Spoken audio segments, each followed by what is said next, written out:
Greetings, everyone. My name is Waterhead, also known as Thomas, and I come to you, I guess, with a warning more than anything, because on Wednesday, the 21st of April, the channel that I had put 8 years of work into was taken from me by Universal Music Group. And no, I did not just misspeak. Here's the screen cap to prove it. 27 strikes. I wake up, it was probably around 8:30, 9 o'clock in the morning, and I wake up to seeing 6 emails in my inbox because they apparently sent the same email 6 times. I guess it's so many copyright strikes, they'll send you another email or whatnot, but this was 27 strikes in a 5-minute period that deleted 8 years of hard work. Everything from a history into the Onawai family with who you would know as of Roman Reigns, Rikishi, the Usos, looking into all that with Kovu. Insert picture of the most electrifying man in all of sports entertainment. Why don't we know his name? There's a story about me getting blocked on Twitter by that guy. Hi, I'm COVID. I'm gonna just go back into the background now. Fair enough. And there was also probably one of the proudest things that I had ever done on the channel was looking at the first 30 WrestleManias. We, Kovo and myself, had started doing the series of First Thoughts and Aftermath in 2015 with WrestleMania 31 was Aftermath. Yep. And then around Money in the Bank 2016 was First Thoughts. Mm-hmm. And at some point in 2017, I just got the idea of we've done every WrestleMania, 31, 32, maybe up to 33 at that point, with being 2017. And I was like, let's go back and let's look at the history of the event and really see how did we go from this small production that Vince basically bet everything on in 1985 to the global phenomenon that is WrestleMania now. And those were some hectic days. They had to get Howard Finkel in to sing twice. Was it Howard Finkel? Yes. Yeah. Well, Howard Finkel did it, and I think Gene Okerlund also hastily sung the national anthem at WrestleMania 2. Yeah. But that No, was... it's Gene Okerlund twice. Okay, well, yeah, that was a hectic schedule, because I originally thought kick this off SummerSlam weekend and release a video every week up until WrestleMania 34. Mm-hmm. And originally I thought, well, we can do one video a week, maybe 2, depending on if it's a slow week. And we have months to prepare. And then I had to move. Mm-hmm. And I was coming up on the final semester of college. And the last 5, one after the other, like back to back to back to back to back. Well, I can't fucking do this with you keep jumping in. You asked me to jump in. But yes, the last 11 was 11 straight days of wake up, watch 3 to 6 hours of wrestling, Mm-hmm. and then talk about it.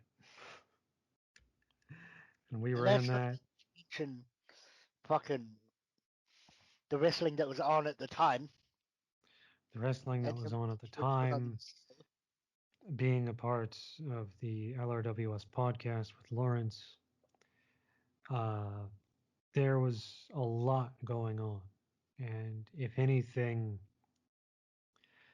Kovu realized just how dedicated I can be to, uh, when it comes down to, hey, we're going to do this and we're going to put the work into it. But, that was taken from me. An interview with the great Jim Caddick, also known as Caddickris, Square Eyed Jack, Linkara, at least 3 interviews with him, uh, Tien Long, Two Uncle interviews Kage. with him. You know, so much was taken from me. And it may not seem like much because my channel only had 261 subs, had around 90 to 91,000 views. Hmm. But when you see this on screen here of just that growth, 4,000 views in a year, then we go to 18,000 for, we're growing 10 uh, to 20,000 views a year. I started the year at around maybe 60. We're up to 90. And just, it was like we could hit 100,000 views in 2 weeks, or it could take us 8 months. Hmm. The biggest thing I learned doing YouTube is make the videos that you want to make. By all means, chase a trend if you think you can. Uh, but make the videos that you want to make, and they could be instant hits. Or I made videos that got no traction whatsoever, and then they blew up. Hmm. The biggest video on the channel was not the world's longest place name. That only had 12,000 views. The largest was a simple CPU versus CPU, Samoa Joe versus Goldberg. WWE 2K18? Yeah. Just Goldberg, Samoa Joe, because it was a point to where I test the waters a little bit. I had RVD versus Cena. Oh, people actually watch that. And a guy was actually giving me recommendations. Hmm. And then somewhere in October, I mean, that Samoa Joe Goldberg thing, I mean, there was a Shawn Michaels versus Daniel Bryan. Just, they were easy to make. They made people happy. They would, but the Goldberg and Samoa Joe was a weird one because it started off within a couple of weeks, it got 100, 200 views. Well, in October, it blew the fuck up. And Hmm. then next thing I know, I'm just looking over the analytics and the video got over 15,000 views. So for any aspiring creators, you never know what's going to blow up. I have been making content on this website for 12 years. And outside of make what you want and hope that people like it, it's now fuck the music industry. Because there is something that I have learned, and that is that if they make you money, whether it's music, animation, games, if you can make them money, oh, they will kiss your ass and they will work with you. But in my case, where I had 27 videos taken, with most of them don't even have any fucking views, it was you used 30 seconds of a song and fuck you. It wasn't even a thing of if Universal had gotten to me and said, take your shit down, fine. I was thinking about doing it anyway. Because if Lawrence wants to preserve the past, then that's his prerogative. That's what I thought. Is that whatever, it's something I did for 10 years, I'll leave it up there as a reminder. Mm-hmm. Might as well have been Oh. just, okay, if you're going to do that, please mute yourself. Because it came at the worst possible time. There were multiple times I could have deleted those videos and not thought a single thing about it. But I came home the previous night. It was very stressful, practically in tears. And I came across a new video of a Norwegian artist I had never seen, of El Pape, for his song Sykepleierinen, which is nurses in Norwegian. And I must have listened to that shit on repeat for over 90 minutes. Because it was the one thing in that moment that gave me joy. And if I was in a better frame of mind, a little happier, I might have reached that point of, fuck history. I could have removed everything right then. And in less than 8 hours later, it was all gone. I reached out to Universal because YouTube will not do shit for you. There is a great video by the Fat Rat that, if I can find it, it will be in the description, talking about how a music that he made, somebody claimed. This video had millions of views, but they claimed it, and they might have claimed his channel. Or maybe it was just the video, but the biggest takeaway from that video was somebody is claiming this video of yours. So they're going to take all the ad revenue. You can file a dispute, but then we'll just go talk to the quote unquote copyright holder, which is the fucker that's impersonating you. And if they uphold the claim, then our hands are tied. Unless you can give us 100% proof that this person who says that they're the owner is not the rightful owner, there is nothing we can do. We can only notify you of this dispute, and we do not get into it. You want to make YouTube notice you? Lots of money and lots of lawyers. That is why Jim Sterling, my apologies, Stephanie Sterling, they are in a battle right now with Gilson B. Pontus, a shit video game developer that tried to take down his channel. And there I go again, their channel, my apologies. And there were even videos that they made that Gilson tried to claim. YouTube manually looks at it and says, that is all criticism. That is not malicious. That is purely criticism. That is their opinion. That video is fine. And then he goes back, Gilson, and tries to claim the same video again. These people are ruthless because they will try to shut you down, whether it's a game developer, whether it's the music industry. People will do anything to silence you.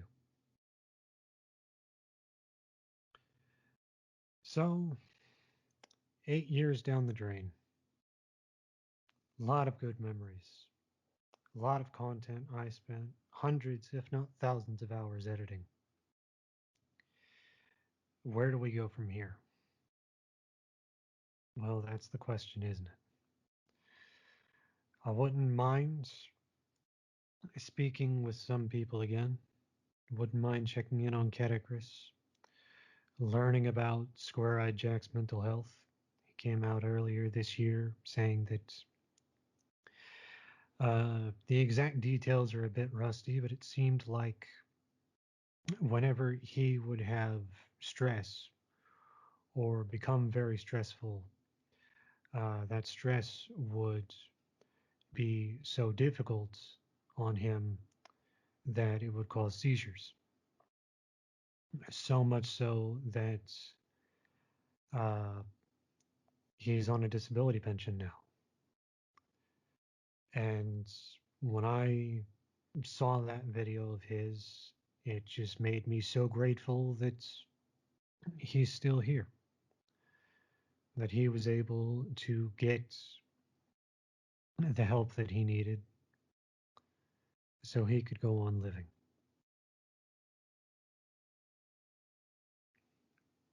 Because he is a true talent. You want an example of that? Just look up every level ever ranked Tony Hawk.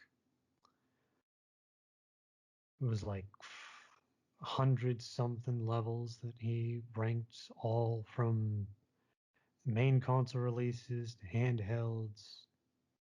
It was crazy. And then he did the same thing with Crash Bandicoot. He's currently working on the script for a new one that he hasn't told us anything about. If I could be so bold, the thing I would love to chase right now, but it feels fleeting because it's dealing with somebody in the music industry. So, as much as they might want to speak with me, I don't think their label would, because labels can be very controlling. But that would be, I'm going to butcher this man's last name, so I will simply call him Andreas. The world would know him as Tix.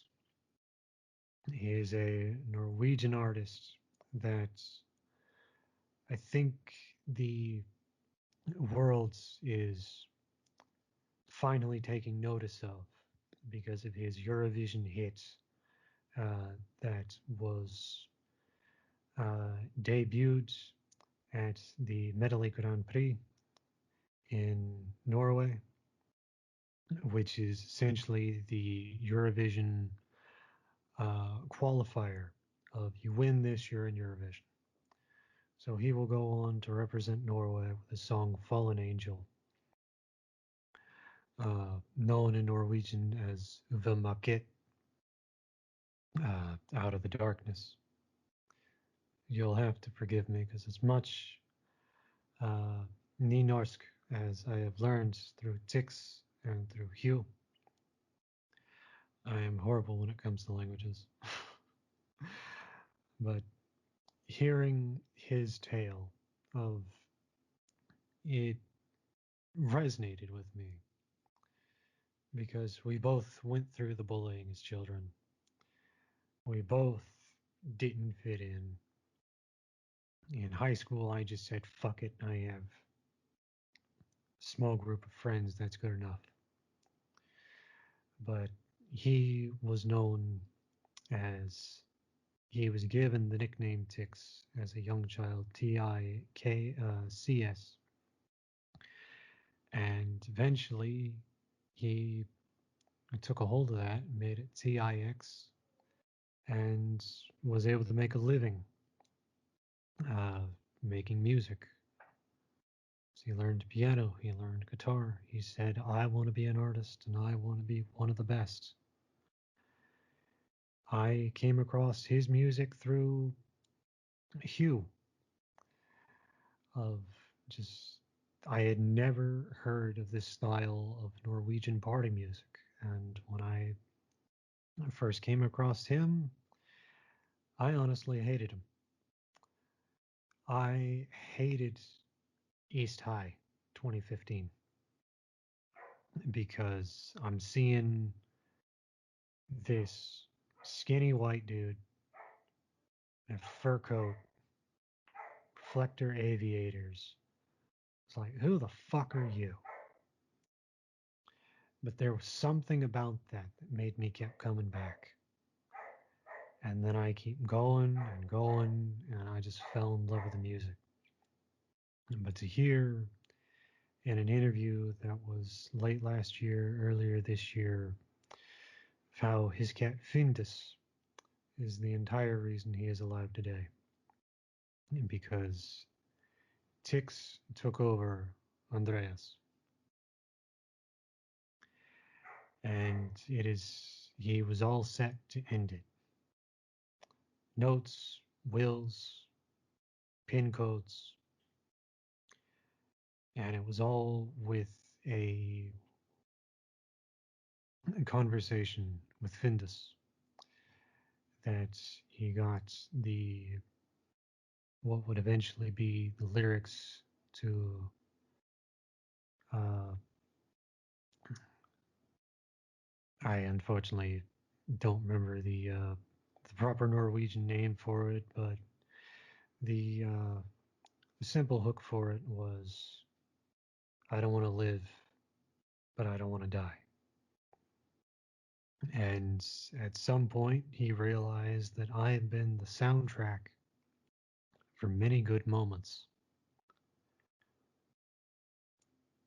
but I need to be there for people in the bad times.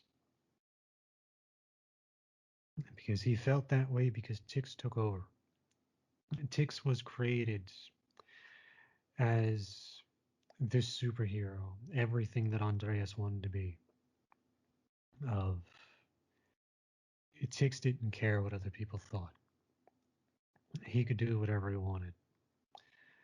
And unfortunately, Tix took over at some point, and Andreas was just feeling more and more alone, and that's how he got to that low point. But seeing that transformation,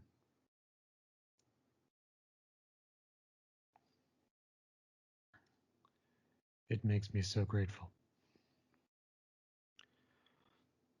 So being able to meet with him would be simply amazing. But with that long-winded story out of the way, why are you here? Why are you even still listening? Well, that I can't tell you. Why should you stick around? Why should you hit that like button? Hit the bell button, hit the sub button, all the annoying shit that you hear in 95% of YouTube videos. I don't know. I'm simply a guy that was born disabled that enjoys making content. When WWE comes out with new episodes of their Icon series, that's something that Kovu and I talked about when they premiered with Yokozuna, and we really enjoyed making that. Hmm. So in future, I think there's around 4 or 5 episodes that were announced. We will bring our thoughts on it. Maybe you'll enjoy listening to our commentary. Maybe you'll just be like, nah, fuck these guys. They're not worth it. Well, in that case, you clicked on the video, so thanks for the view. I I'd like to go back to your previous question actually. Mm. Why stay? I mean, hit the subscribe button, hit the bell. Because worst case scenario, you don't like what he and I do, and you unsub later. But then another one of our things gets recommended into your box. You come back, you actually like that, you realize you've heard us before, but you resub anyway because we're doing things that you like. You honestly never know because we love Jacksepticeye. Oh I yeah. I denied him so many times. Well, not him, but his videos. Uh, Happy Wheels would get recommended to me. And every fucking time, now granted, I don't know when this was. I don't remember the era. I just know this was probably 2014 when this was being recommended to me. Because I Yeah, started this was watching him. pre-green. Yeah, because I started watching him in January 2015 only through Watch Mojo. They showed like a top. Uh, he was either like number two on a list for interesting YouTubers, or I think that's what it was. It was just a small compilation, and I was like, here's this loud Irish asshole. I need to see more. But all throughout probably 2013 and 2014, his Happy Wheels videos were recommended to me. I would see them in my suggestions, and I would just be like, no, those thumbnails look fucking stupid. It's like a dude with Microsoft Paint. I had no idea Happy Wheels was a game, and a very strange game at that. Uh, but you never know from people. We could put out something 2 weeks from now that would blow your fucking mind, and you just have to tell everybody about it. Or a month goes by, you see us in your sub feed, and you watch 10 seconds of something and is like, that was a complete waste of time, unsub. The choice is yours. I mean, couldn't have worded it better myself.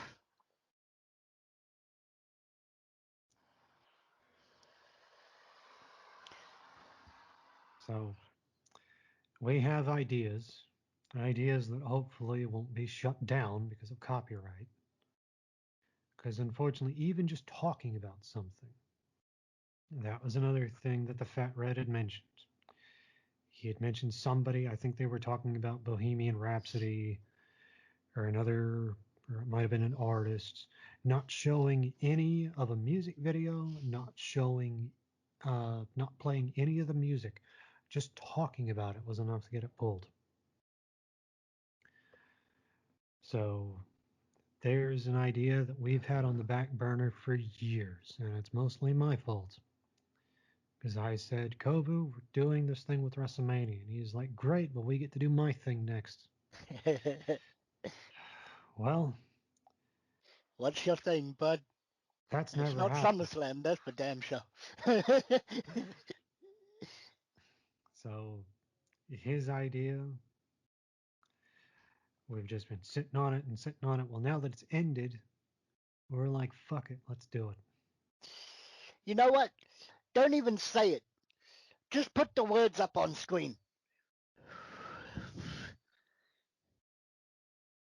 Yeah, Yeah. all of it. Well, All episode. 78 episodes, because there are several two-part episodes. Well, that, and if that's successful, maybe we'll look at the movies. Oh, yeah.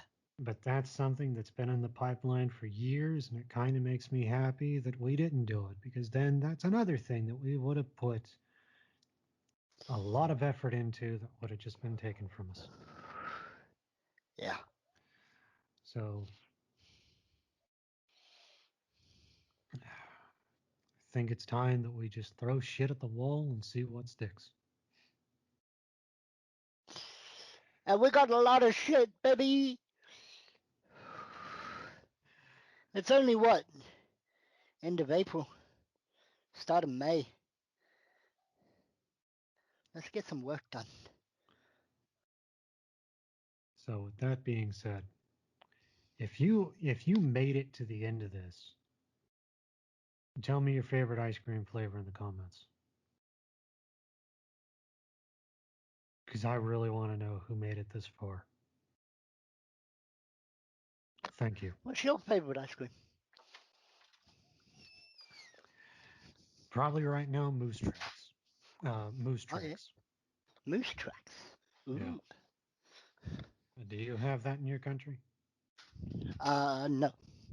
It's essentially vanilla ice cream with Reese's peanut butter cups in it, and you'll have these essentially mines of fudge. So Uh-huh. you'll be digging into it, and then you'll just find this large chunk of tooth rotting fudge in I the don't have middle. those in my face either. So, oof.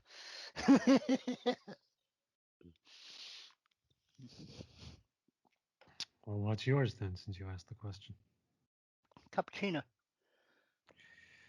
That's the thing. I don't care for coffee, but I like coffee ice cream. Yeah. Well, being of my background, I used to sleep at 5:30 in the morning and wake up at 6, Mm. only to go outside and play the bugle for an army camp. Mm. That must be how I got so good at blowing. Well, That's a there joke is for anyone that made it this far in the video. there is the tale of the knob polisher that became ruler of the Queen's Navy.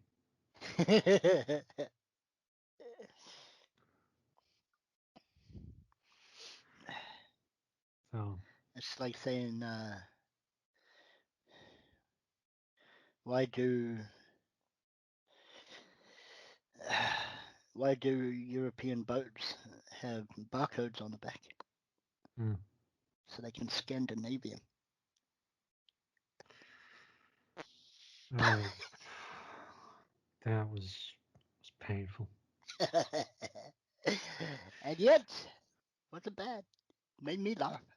But if you want to know more dad jokes, if you want to know more about us, hell, ask a bunch of questions in the comments, and the next one will be a Q&A video. I've never done Mm-hmm. one of those. No. We're open to criticism. We're open to suggestions. Mm-hmm. But until next time, I've been Waterhead. and I'm Cover. We will see you next time. Next time. Peace.